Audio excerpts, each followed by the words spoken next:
Sunrise news देख रहे हैं आप और मैं आपके साथ सलोनी सरीन। चलिए नजर डालते हैं देश विदेश की खबरों पर। आम आदमी पार्टी के प्रमुख अरविंद केजरीवाल ने पंजाब में राजनीतिक सरगर्मी और तेज कर दी है। मंगलवार की अपनी प्रस्तावित पंजाब यात्रा के दौरान उन्होंने रेत माफिया को लेकर जहां अमृतसर में सीएम चन्नी पर हमला बोला, वहीं जालंधर के करतारपुर विधानसभा क्षेत्र में पहुंचकर महिला सशक्तिकरण मुहिम की शुरुआत की। केजरीवाल ने इस दौरान कैप्टन अमरिंदर सिंह व वर्तमान चन्नी सरकार पर निशाना साधा। कहा कि यह किसी और का गारंटी कार्ड नहीं है, वह जो वादा करते हैं उसे पूरा करते हैं। केजरीवाल ने चन्नी सरकार पर निशाना साधा, कहा कि चन्नी उन्हें काला कह रहे हैं। तो वहीं देश में कोरोना के नए वेरिएंट का खतरा दिन प्रतिदिन बढ़ता जा रहा है। ये तेजी से अपने पैर पसार रहा है। इसके पहले सोमवार को मुंबई में ओमिक्रॉन वेरिएंट के 2 मामले सामने आए थे, तो वहीं महाराष्ट्र में इस वेरिएंट से संक्रमित लोगों की कुल संख्या अब 20 हो गई है। आपको बता दें, देश भर में ओमिक्रॉन से संक्रमितों की कुल संख्या 33 हो गई है। इसके साथ ओमिक्रॉन की दहशत के बीच टेंशन देने वाली खबर हांगकांग से सामने आई है। एक स्टडी में दावा किया गया है कि हांगकांग में ओमिक्रॉन वेरिएंट हवा से फैल रहा है और लोगों को संक्रमित कर रहा है। इससे लोगों में दहशत फैल गई है। दिल्ली बॉर्डर पर पिछले 1 साल से जारी किसान आंदोलन समाप्त हो सकता है। एक बड़ा वर्ग आंदोलन वापस लेने के पक्ष में है। किसान संगठन बैठक के बाद इस आंदोलन को खत्म करने की घोषणा कर सकते हैं। फिलहाल केंद्र की तरफ से भेजे गए मसौदा प्रस्ताव पर सिंधु बॉर्डर पर विचार विमर्श जारी है। केंद्र सरकार के मसौदा के अनुसार संयुक्त किसान मोर्चा के 5 सदस्य एमएसपी पर बनने वाली कमेटी में शामिल किए गए हैं। आपको बता दें, आंदोलन के दौरान जान गंवाने वाले किसानों को मुआवजा दिए जाने की मांग कर रहे विपक्ष की ओर से राहुल गांधी ने केंद्र पर निशाना साधा है। संसद के शीतकालीन सत्र के दौरान लोकसभा में राहुल गांधी ने कहा कि सरकार कह रही है कि उनके पास किसानों की मौत का कोई आंकड़ा नहीं है, लेकिन हमारे पास सभी के नाम है।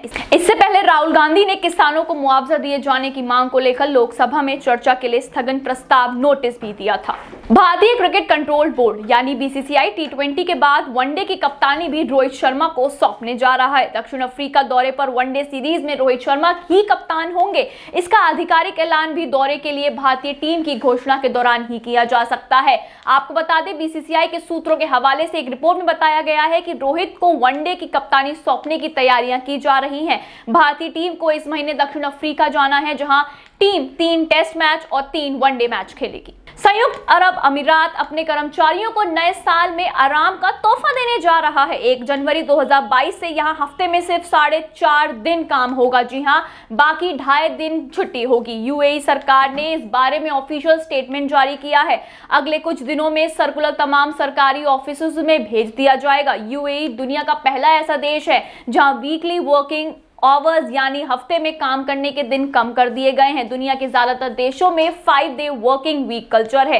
नोबेल विजेता एवं म्यांमार की जन नेता आंग सान सू की को दोषी करार दे दिया गया है। सू की को सेना के खिलाफ प्राकृतिक आपदा कानून के तहत कोविड-19 प्रोटोकॉल के उल्लंघन और सेना के खिलाफ असंतोष प्रकट करने का आरोप सही पाया गया है, जिसके लिए सेना शासित म्यांमार की एक अदालत ने उन्हें 6 दिसंबर को जेल की सजा सुनाई। अदालत के इस फैसले के बाद म्यांमार के एक वरिष्ठ अधिकारी ने मंगलवार को कहा कि आंग सान सू की को दी गई सजा से यह पता चलता है कि कोई भी कानून से ऊपर नहीं है और सेना प्रमुख ने केवल मानवता के आधार पर उनकी सजा को कम किया है। तो इसी बीच पाकिस्तान में बढ़ रही महंगाई को लेकर विपक्ष अगले साल इमरान खान की सरकार का विरोध करेगी। पाकिस्तान डेमोक्रेटिक मूवमेंट अगले साल इमरान खान की सरकार के खिलाफ महंगाई के खिलाफ का विरोध प्रदर्शन कार्यक्रम आयोजन करेगी। पीडीएम के प्रमुख मौलाना फजलुर रहमान ने घोषणा की है कि प्रधानमंत्री इमरान खान सरकार के खिलाफ अगले साल 23 मार्च को इस्लामाबाद में मुद्रास्फीति विरोध मार्च आयोजित किया जाएगा।